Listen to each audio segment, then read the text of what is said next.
Hi friends, squatting is one of the best exercises we can do, but why exactly is it so helpful? And what happens to our body if we squat every day? There are lots of pictures and videos on the internet that show how much people's bodies changed before they started squatting every day, and afterward, we can see this transformation. And the undeniable advantage of squats is, of course, their accessibility. You can do them anywhere. You can do them anywhere in your room watching this video on YouTube. In this video, we will tell you what happens to our bodies from regular squats, and what transformations await us. First, there are different types of squats. You can squat with your body weight, or you can squat with a piece of weight, such as a dumbbell or barbell. You can also do squats with jumps. However, most people who make such a challenge as squatting 100 times a day, of course, squat the classic way, that is, with their feet shoulder width apart or a little wider, and squat until their thighs are parallel to the floor. Of course,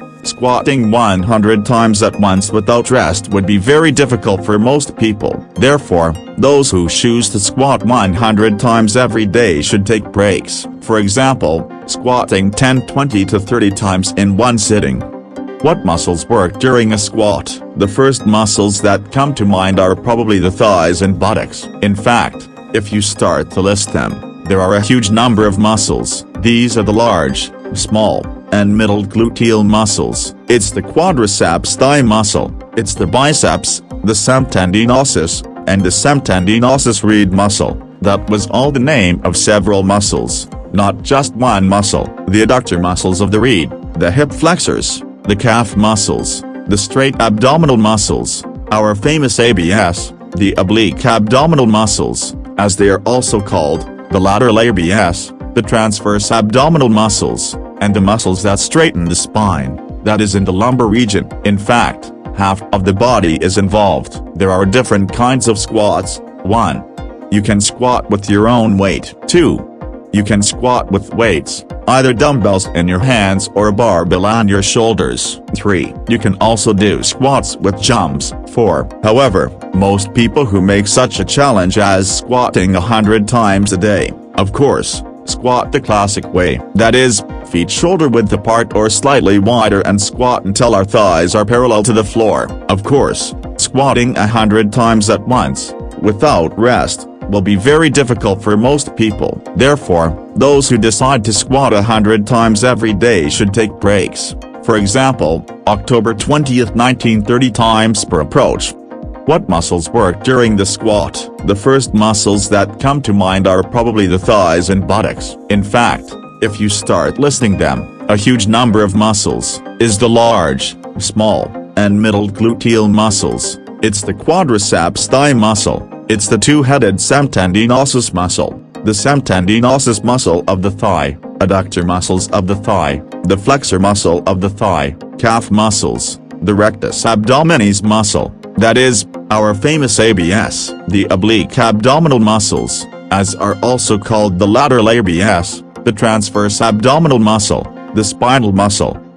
That is, in fact, half of the body is involved. The first effect we'll notice is, of course, the strengthening of all of the muscles that I've just listed, not only the legs but also even the ABS. Squatting will affect the growth of muscle mass of the musculature. It will begin to stand out, and it will become noticeable. That's why there are so many before and after pictures of how people transformed, because, for example, running and bicycling have no effect, almost, on the growth of muscle mass, whereas squatting is already more of a strength exercise and it will have an effect on our appearance.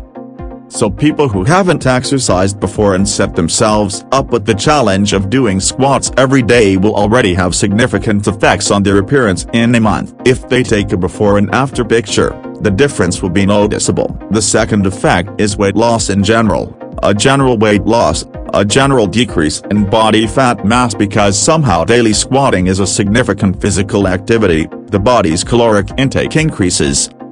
The metabolism speeds up and accelerates. Thus, those people who squat not only pumped up their muscles but also, in general, became more relieved and lost fat. The next significant benefit is improving circulation and strengthening the cardiovascular system. Because the squat is a great cardio workout, thanks to this exercise, the tone of the heart muscles improve blood flow to both the heart and the periphery, and also the circulation of venous blood in the lower part of the body will be improved to a large extent since we are working with our legs, after all. Next point, squatting improves posture. Well, with a certain caveat, of course, if we perform them with the right technique, not curled, but with a straight back, with a bend in the lower back. Squatting strengthens the lumbar muscles and that will also help us with our posture. Next point, you will have increased endurance. Because squatting is very great for our respiratory system, it increases lung capacity and generally teaches us how to manage and coordinate our breathing properly. It's go down on the inhale, go up on the exhale. This is, in general, a basic principle of any strength training. Any effort we do on the exhalation and any relaxation on the inhalation. So squats will be good for our general endurance and for our respiratory system too. Next point, this is the mobility of our hips and ankles. The fact is that regular squats will greatly improve the mobility of our limbs, and if knee and lower back pain are the results of a sedentary lifestyle, squatting with proper technique will help to heal them. As we have already said, it is not only the legs that are involved in our squats but also the core. The cores are the abdominal and lower back muscles. So, squats are great for pumping them, especially if there is some kind of weight. Of course, if we want to squat with a barbell on our shoulders, then it's very important, just extremely important to do it with the right technique, because it's very easy to injure something. The shoulder barbell squat is a very serious exercise that you have to do it under the supervision of a qualified instructor or an experienced athlete, who will show you personally how to do it correctly. Maybe you're making a mistake, and you need to improve your technique. In general, it's very serious and I urge you, if you want to squat with weights, to approach this case very responsibly. But there are also more innocuous modifications, such as squats with jumps. This type of squatting is going to really pump our cortex, and it's going to happen because during our cycle it's going to require the participation of the stabilizer muscles of the body. It's interesting because we don't really consciously use abs and back when we squat, but nevertheless they're actively involved, and the strong cortex is very useful for us in a lot of places. It will be very useful as a method of reducing the risk and prevention of back injuries. Of course, it is necessary to mention the different styles of squats. The first type is the classic squat, feet shoulder width apart, arms along the body. On the inhale we move the pelvis back, and bend the knees to a right angle or until the thighs are parallel to the floor. As you exhale, we return to the starting position. This is a classic. The next type is the plateau, the copyright squat. Here is a much greater emphasis on the gluteal muscles. Our legs are much wider than the width of our shoulders. We turn the socks outward at right angles. We put our hands at the waist and also squat until the thighs are parallel to the floor. The next type is the balance squat. It is used to increase the load. The squat is performed in the same way as the classical squat, but with one nuance. One of the heels we lift. That is, one leg also entirely touches the floor, and the other only on the toes. Heel lifted. We alternate legs in this way.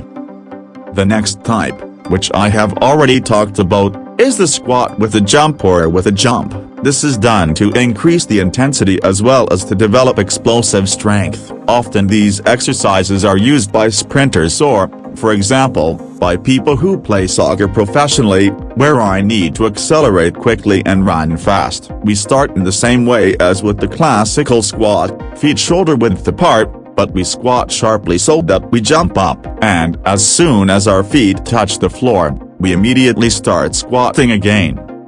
There are also modifications to how we place the arms. The first way, we clasp our hands together and put them forward as we squat. This is the easiest way to keep balance, because the pelvis goes backward a lot, and the arms go straight ahead. Another modification, we can put our hands on the waist. This is a good way to additionally engage our stabilizer muscles.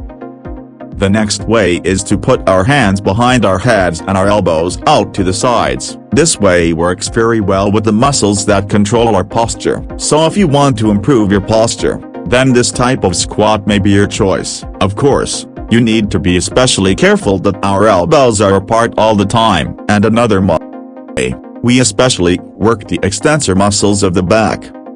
Friends, please write in the comments, how do you squat? Or maybe just plan to start squatting. Share your experiences of how it goes for you. Thank you for your likes, comments, and subscriptions. At the bottom of the video, you will find a lot of useful information. All the best to you.